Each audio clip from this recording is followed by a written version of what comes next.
चंद्रबाबू नायडू गारू और पवन कल्याण गारू के रूप में आंध्र के पास वो विजनरी लीडरशिप भी है और केंद्र सरकार का पूरा सहयोग भी है। ఆంధ్రాకి ఏదైనా అవసరం ఉంది అంటే ఒక సరైన విజన్ మరియు సరైన నాయకత్వం తాలూకు అవసరం ఉంది. నేడు చంద్రబాబు నాయుడు గారు మరియు పవన్ కళ్యాణ్ గారి రూపంలో ఆంధ్రాకి ఆ శక్తివంతమైనటువంటి నాయకత్వం ఉంది మరియు కేంద్ర ప్రభుత్వం తాలూకా పూర్తి మద్దతు కూడా లభిస్తుంది. साथियों, पिछले 16 महीनों में आंध्र प्रदेश में विकास की गाड़ी तेज गति से दौड़ रही है।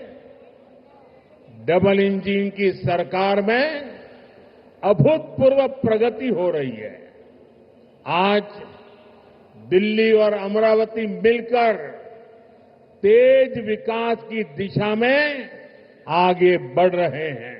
మిత్రులారా, గత 16 నెలల్లో ఆంధ్రప్రదేశ్లో అభివృద్ధి తాలూకా వాహనం శరవేగంగా కదులుతుంది. డబుల్ ఇంజిన్ ప్రభుత్వంలో రాష్ట్రం అపూర్వమైన ప్రగతి కూడా సాధిస్తుంది.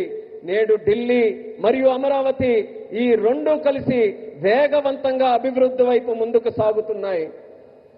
और जैसा चंद्रबाबू ने कहा, इस तेज गति को देख करके मैं कह सकता हूं कि 2047 में आजादी के जब 100 साल होंगे, विकसित भारत होके रहेगा। చంద్రబాబు గారు చెప్పినట్టు నేను చెప్పగలను, 2047 నాటికి ఎప్పుడైతే భారతదేశం 100 సంవత్సరాలు స్వాతంత్రం సంపాదించుకుని తయారవుతుందో ఆనాటికి ఖచ్చితంగా ఈ భారతదేశం వికసిత భారతదేశంగా తయారవుతుంది.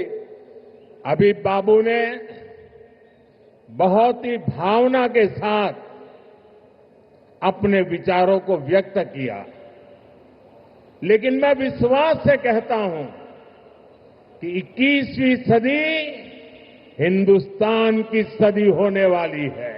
21वीं सदी 140 करोड़ हिंदुस्तानियों की सदी होने वाली है। ఇప్పుడు బాబు గారు ఎంతో ఆవేదనతో భావాలతో మాట్లాడారు. అదే రకంగా నేను కూడా చెప్పగలను, ఈ 21వ శతాబ్దం భారతదేశం తాలూకా శతాబ్దం. ఈ 21వ శతాబ్దం భారతీయులు 140 కోట్ల భారతీయుల తాలూకా శతాబ్దం ఇది.